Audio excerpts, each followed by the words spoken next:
वैशेषिकों के परमाणु कारणवाद का निराकरण। विधान दर्शन दूसरा अध्याय दूसरा पाद 11वां सूत्र।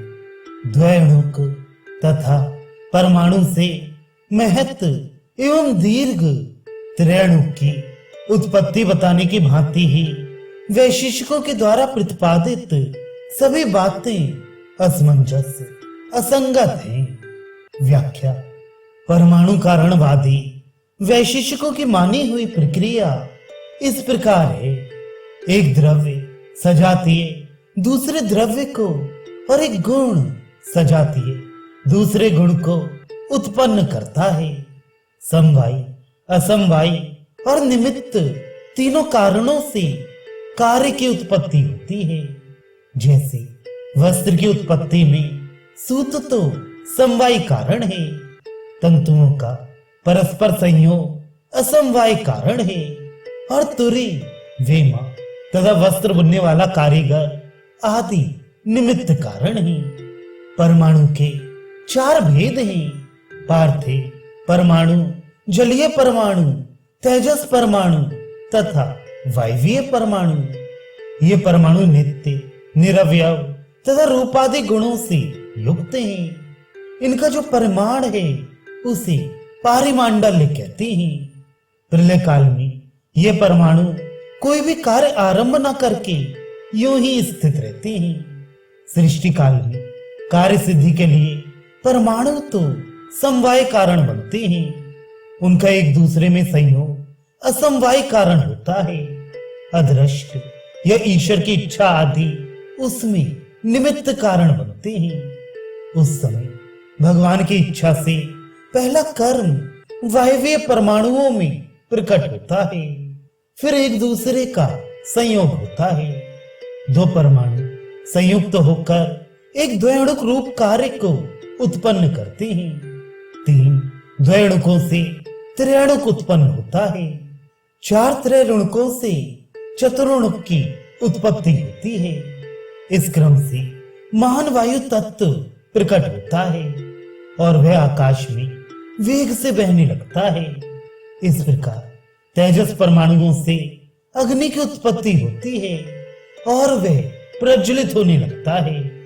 जलीय परमाणुओं से जल का महासागर प्रकट होकर उत्ताल तरंगों से युक्त दिखाई देता है तथा इसी क्रम से पार्थिव परमाणुओं से यह बड़ी भारी पृथ्वी उत्पन्न होती है। मिट्टी और प्रस्तर आदि इसका स्वरूप है। यह अचल भाव से स्थित होती है। कारण के गुणों से ही कार्य के गुण उत्पन्न होते हैं। जैसे तंतुओं के शुक्ल नील पीत आदि गुण ही वस्त्र में वैसे गुण प्रकट करती हैं। इसी प्रकार परमाणुगत शुक्ल आदि गुणों से ही द्वैणुकगत अशुक्ल आदि गुण प्रकट होते हैं। द्वैणुक के उत्पादक जो 2 परमाणु हैं उनकी वे द्वित्व संख्या द्वैणुक में अणुत्व और हृत्व इन 2 परमाणुअंतरों का आरंभ करती है। परंतु विभिन्न परमाणु में जो पृथक पृथक पारिमंडल्य नामक परमाणु होता है वह द्वैणुक में दूसरे पारिमंडल्य को नहीं प्रकट करता, क्योंकि वैसा करने पर वह कार्य पहले से भी अत्यंत सूक्ष्म होने लगेगा। इसी प्रकार संहार काल में भी परमेश्वर की इच्छा से परमाणुओं में कर्म प्रारंभ होता है। इससे उनके पारस्परिक संयोग का नाश होता है। फिर द्वैणुक आदि का नाश होते होते पृथ्वी आदि का भी नाश हो जाता है। वैशेषिकों की इस प्रक्रिया का सूत्रकार निराकरण करते हुए कहते हैं कि यदि कारण के ही गुण कार्य में प्रकट होते हैं तब तो परमाणु का गुण जो पारिमांडल्य अत्यंत सूक्ष्मता है वही द्वैणुक में भी प्रकट होना उचित है, पर ऐसा होता नहीं। उनके ही कथनानुसार 2 परमाणुओं से हृस्य गुण विशिष्ट द्वैणुक की उत्पत्ति होती है और हृस्य द्वैणुकों से महद दीर्घ परमाणु वाले त्रिरेणुक की उत्पत्ति होती है। इस प्रकार जैसे यहाँ वैशेषिकों की मान्यता असंगत है, उसी प्रकार उनके द्वारा कही जाने वाली अन्य बातें भी असंगत है। इसी बात को और स्पष्ट करते हैं 12वां सूत्र, दोनों प्रकार से ही परमाणुओं में कर्म होना सिद्ध नहीं होता। इसलिए परमाणुओं के संयोग पूर्वक द्वैणुक आदि की उत्पत्ति के क्रम से जगत का जन्म आदि होना संभव नहीं है। व्याख्या, परमाणुवादियों का कहना है कि सृष्टि के पूर्व परमाणु निश्चल रहते हैं। उनमें कर्म उत्पन्न होकर परमाणुओं का संयोग होता है और उससे जगत की उत्पत्ति होती है। इस पर सूत्रकार कहते हैं कि यदि उन परमाणुओं में कर्म का संचार बिना किसी निमित्त के अपने आप हो जाता है, ऐसा माने तो यह असंभव है, क्योंकि उनके मतानुसार प्रलय काल में परमाणु निश्चल माने गए हैं। यदि ऐसा माने कि जीवों के अदृष्ट कर्म संस्कारों से परमाणुओं में कर्म का संचार हो जाता है, तो यह भी संभव नहीं है, क्योंकि जीवों का अदृष्ट तो उन्हीं में रहता है, न कि परमाणुओं में। अतः वह उनमें कर्म का संचार नहीं कर सकता। उक्त दोनों प्रकार से ही परमाणुओं में कर्म होना सिद्ध नहीं होता।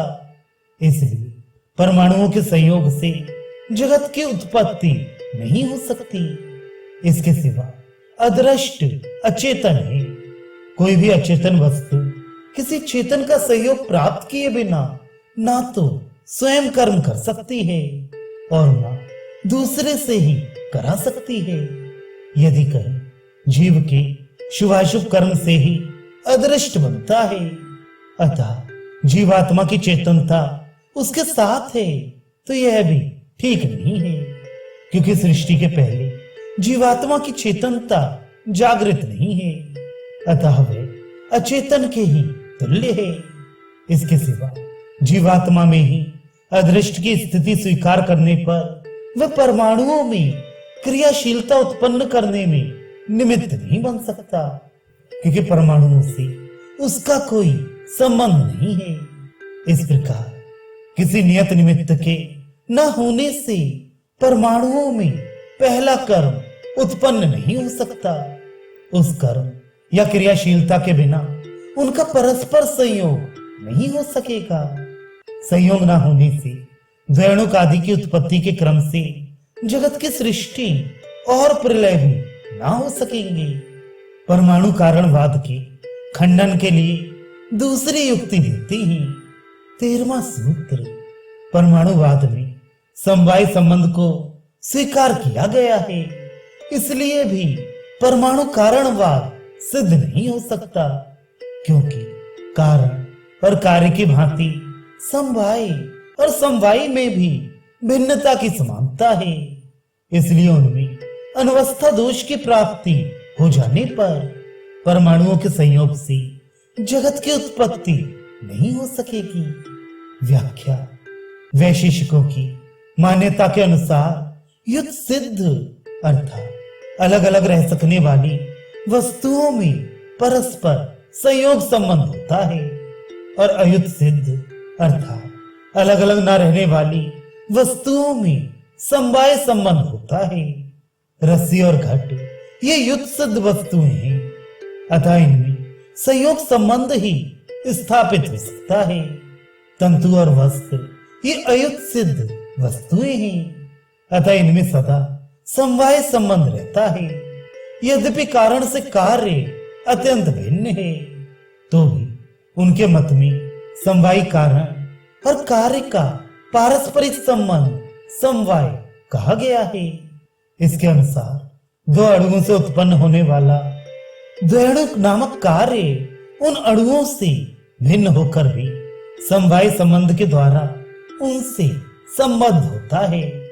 ऐसा मान लेने पर जैसे द्वैणुक उन अणुओं से भिन्न है, उसी प्रकार समवाय भी समवाय से भिन्न है। भेद की दृष्टि से दोनों में समानता है, अतः जैसे द्वैणुक समवाय संबंध के द्वारा उन दो अणुओं से संबद्ध माना गया है। उसी प्रकार समवाय भी अपनी समवाय के साथ नूतन समवाय संबंध के द्वारा संबद्ध माना जा सकता है। इस प्रकार एक के बाद दूसरे समवाय संबंध की कल्पना होती रहेगी और इस परंपरा का कहीं भी अंत ना हो सकने के कारण अनवस्था दोष प्राप्त होगा। अतः समवाय संबंध सिद्ध ना हो सकने के कारण दो अणुओं से द्वैणुक की उत्पत्ति आदि क्रम से जगत की सृष्टि नहीं हो सकती। यदि परमाणुओं में सृष्टि और प्रलय के निमित्त क्रिया का होना स्वाभाविक मान ले तो क्या आपत्ति है। इस पर कहते हैं 14वां सूत्र, इसके सिवा परमाणुओं में प्रवृत्ति या निवृत्ति का कर्म स्वाभाविक मानने पर सदा ही सृष्टि या प्रलय की सत्ता बनी रहेगी। इसलिए परमाणु कारणवाद असंगत है। व्याख्या, परमाणुवादी परमाणुओं को नित्य मानते हैं, अतः उनका जैसा भी स्वभाव माना जाए वह नित्य ही होगा। यदि ऐसा माने कि उनमें प्रवृत्ति मूलक कर्म स्वभावतः होता है, तब तो सदा ही सृष्टि होती रहेगी, कभी भी प्रलय नहीं होगा।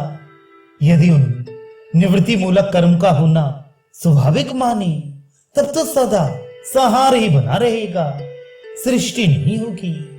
यदि दोनों प्रकार के कर्मों को उनमें स्वाभाविक माना जाए तो यह असंगत जान पड़ता है, क्योंकि एक ही तत्व में परस्पर विरुद्ध दो स्वभाव नहीं रह सकते। यदि उनमें दोनों तरह के कर्मों का न होना ही स्वाभाविक मान लिया जाए, तब तो यह स्वीकार करना पड़ेगा कि कोई निमित्त प्राप्त होने पर ही उनमें प्रवृत्ति एवं निवृत्ति संबंधी कर्म भी हो सकते हैं, परंतु उनके द्वारा माने हुए निमित्त से सृष्टि का आरंभ ना होना पहले ही सिद्ध कर दिया गया है। इसलिए यह परमाणु कारणवाद सर्वथा अयुक्त है। अब परमाणुओं की नित्यता में ही संदेह उपस्थित करते हुए परमाणु कारणवाद की व्यर्थता सिद्ध करते हैं। 15वां सूत्र, तथा परमाणुओं को रूप रस आदि गुणों वाला माना गया है, इसलिए उनमें नित्यता के विपरीत अनित्यता का दोष उपस्थित होता है, क्योंकि ऐसा ही देखा जाता है। व्याख्या, वैशेषिक मत में परमाणु नित्य होने के साथ साथ रूप रस आदि गुणों से युक्त भी माने गए हैं। इससे उनमें नित्यता के विपरीत अनित्यता का दोष उपस्थित होता है। रूप आदि गुणों से युक्त होने पर वे नित्य नहीं माने जा सकते, क्योंकि रूप आदि गुण वाली जो घट आदि वस्तुएं हैं उनकी अनित्यता प्रत्यक्ष देखी जाती है। यदि उन परमाणुओं को रूप रस आदि गुणों से रहित माने तो उनके कार्य में रूप आदि गुण नहीं होने चाहिए। इसके सिवा वैसा मानने पर परमाणु रूप आदि गुणों से युक्त और नित्य है, इस प्रतिज्ञा की सिद्धि नहीं होती है। इस प्रकार अनुपत्तियों से भरा हुआ यह परमाणुवाद कदापि सिद्ध नहीं होता। प्रकारांतर से परमाणुवाद को सदोष सिद्ध करते हैं। 16वां सूत्र, परमाणुओं को न्यूनाधिक गुणों से युक्त माने या गुण रहित माने, दोनों प्रकार से ही दोष आता है, इसलिए परमाणुवाद सिद्ध नहीं होता। व्याख्या, पृथ्वी आदि भूतों में से किसी में अधिक और किसी में कम गुण देखे जाते हैं। इससे उनके आरंभक परमाणुओं में भी न्यूनाधिक गुणों की स्थिति माननी होगी। ऐसी दशा में यदि उनको अधिक गुणों से युक्त माना जाए, तब तो सभी कार्यों में उतने ही गुण होने चाहिए, क्योंकि कारण के गुण कार्य में समान जातीय गुणांतर प्रकट करते हैं। उस दशा में जल में भी गंध और तेज में भी गंध एवं रस प्रकट होने का दोष प्राप्त होगा। अधिक गुण वाली पृथ्वी में स्थूलता नामक गुण देखा जाता है। यही गुण कारणभूत परमाणु में मानना पड़ेगा। यदि ऐसा माने कि उनमें न्यूनतम अर्थात एक एक गुण ही है, तब तो सभी स्थूल भूतों में एक एक गुण ही प्रकट होना चाहिए। उस अवस्था में तेज में स्पर्श नहीं होगा, जल में रूप और स्पर्श नहीं रहेंगे तथा पृथ्वी में रस, रूप एवं स्पर्श का अभाव होगा, क्योंकि उनके परमाणुओं में एक से अधिक गुण का अभाव है। यदि उनमें सर्वथा गुणों का अभाव मान लें तो उनके कार्यों में जो गुण प्रकट होते हैं वे उन कारणों के विपरीत होंगे। यदि कहीं कि विभिन्न भूतों के अनुसार उनके कारणों में कहीं अधिक कहीं कम गुण स्वीकार करने से यह दोष नहीं आएगा तो यह ठीक नहीं है, क्योंकि जिन परमाणुओं में अधिक गुण माने जाएंगे उनकी परमाणुता ही नहीं रह जाएगी। अतः परमाणुवाद किसी भी युक्ति से सिद्ध नहीं होता है। अब परमाणुवाद को अग्राह्य बताते हुए इस प्रकरण को समाप्त करते हैं। 17वां सूत्र। परमाणु कारणवाद को शिष्ट पुरुषों ने ग्रहण नहीं किया है, इसलिए भी इसकी अत्यंत उपेक्षा करनी चाहिए। व्याख्या। पूर्वोक्त प्रधान कारणवाद में अंशतः सत्कार्यवाद का निरूपण है। अतः उस सत्कार्यवाद रूप अंश को मनु आदि शिष्ट पुरुषों ने ग्रहण किया है, परंतु इस परमाणु कारणवाद को तो किसी भी श्रेष्ठ पुरुष ने स्वीकार नहीं किया है। अतः यह सर्वथा उपेक्षणीय है। पहले 11वें से 17वें तक 7 सूत्रों में परमाणुवाद का खंडन किया गया। अब क्षणिकवाद का निराकरण करने के लिए अगला प्रकरण आरंभ करेंगे।